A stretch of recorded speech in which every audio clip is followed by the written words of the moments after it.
I'm going to show you guys how I'm putting these ridge cap vents on my DIY shed. This is the first time I've used this product. Picked it up at Lowe's. But they've got two different settings here listed on the actual vent itself, depending on what type of roof trusses or roof system you have. I have DIY non-engineered trusses, so I don't have a ridge pole. So I've got about a 2-inch wide gap that I cut into the top of the roof sheathing to make this vent. I'm without a ridge pole, I can go with the skinnier setting. So I cut about an inch off of each side. That gives me about a 2-inch width. This is an AirVent Shingle Vent II that I'm using, and it comes with a package of 2.5-inch nails, and there's some pre-designated nail slots to nail the vent down, and then nail lines where you place the nails when you put the shingle cap on. So I've got it all prepared up top on the shed there. See, on the underneath side, it's got this screen, or this I think it's fiberglass filter to keep bugs out. But the way it works is it conforms. You center this center line on the ridge of your shed or your roof, and then it bends depending on what your roof pitch is. And like I said, I've got an 812 that I just finished shingling yesterday. And if you look up the manufacturer website, they'll give you all the instructions as to what pitches it's good for. Mine falls into the range for this particular style vent. And then on the side is where all the venting happens. And there's like a rain trough here with some drain holes to let the rainwater come out. So we'll give it a shot and see how it works. These are about, I think I paid around 11 bucks a piece at Lowe's in 2021 October. And I'm hoping that it's going to be a good solution to my roof venting needs. So I'll take a package of nails. I got a hammer up there already. Crawl up there with one of these. Now I did run a chalk line on the roof after I aligned this up and drew the edge line, and then pulled the chalk line all the way across so I can get it up there straight. You'll see that when we get up there. And when you put the shingle cap on top of this, it comes out just about to the edge, maybe a slight overhang on each side. That should be put on with 2.5 or 3-inch nails. Since they sent me 2.5-inch, I bought a box of 2.5-inch roofing nails that I'll be using to put the shingles on, because you've got to penetrate all the way through this. It's about an inch through the shingles, down through, and you want your nail to poke all the way through the sheathing, or the decking, I guess they call it. Anyway, that's what I'm doing. So let's haul it up there and see how this goes. There's my ridge vent hole cut, and I just put one cap on each end just to kind of cover that end, even though this has a special end cap on it. I hope you can see that in the video. That seals it when it conforms to the pitch. But you got to make sure to get this fiberglass laid out straight. Now, the way I understand it, got off my line just a little bit there, I'm going to go with it though, is you want this edge completely flat along the roof so you don't put this in kind of a twist or a bind.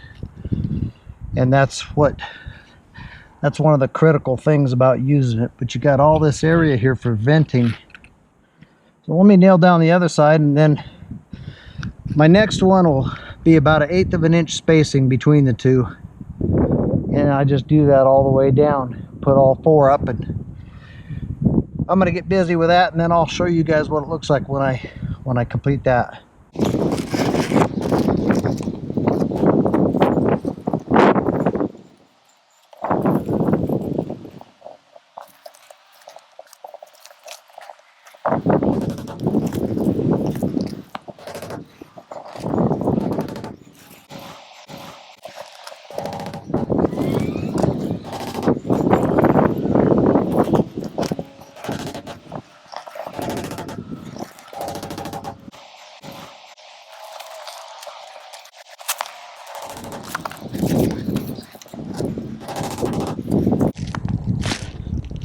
right, there's half.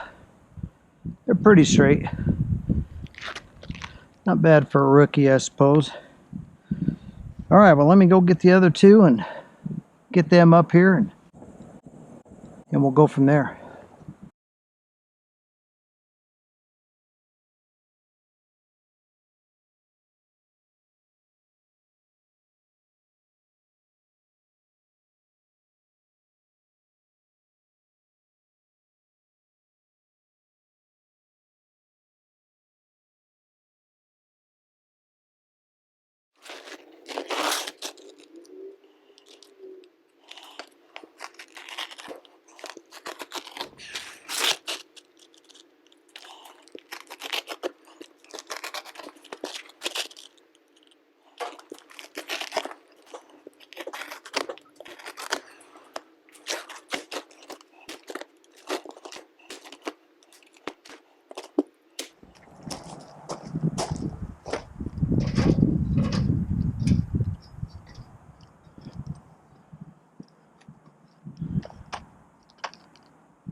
So I've got the venting installed from edge to edge, centered both side to side and end to end on the ridge.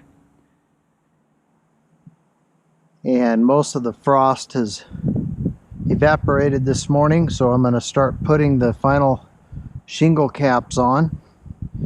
I've showed you just how I cut those out. There's not any real science to it. Just a slight taper, and it doesn't have to be even equal on both sides. It's not critical, but you're just cutting away this corner so that it doesn't show in the final. The only thing that's actually going to show would be the colored reveal portion. Now our wind typically will come from this direction, this way, even though it's opposite of what it is this morning. The morning wind is slightly different, but anyway, I'm going to work from this side that direction so that the wind doesn't have a chance, has the least chance to pick up the cap shingles and peel them off. So I'm going to go up here and just straddle the ridge and start laying these down. I'm going to put 2 nails on each cap. So let's do some of that.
since this is the last shingle, I'm just going to put 4 nails in it.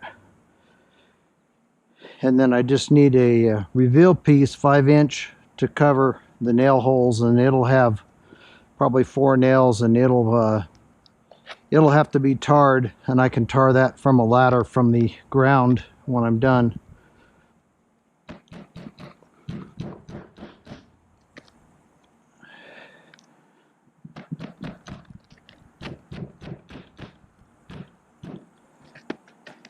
Alright, I gotta go get a end cap piece to put on there, and we'll pick up from there.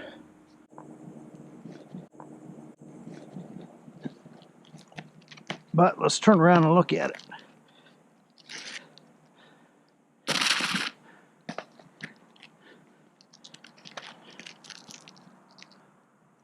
Looks real nice. You got this little drip edge here with holes in it for the water to run down and run out. And these will settle down and seal up in the heat. That's my ridge cap installation.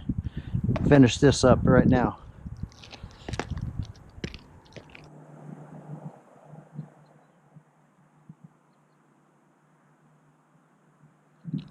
So to finish this up, this is what I have, and this is just the reveal portion of a shingle that was cut off when I made the starter strips. So we'll just lay it up here, and about 1/4 inch overhang here on this edge, just by preference.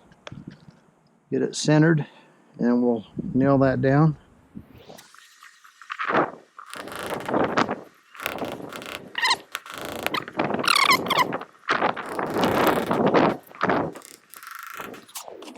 There we go.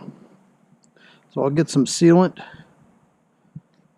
roof tar, and cover up those nail heads, and this roof is finished.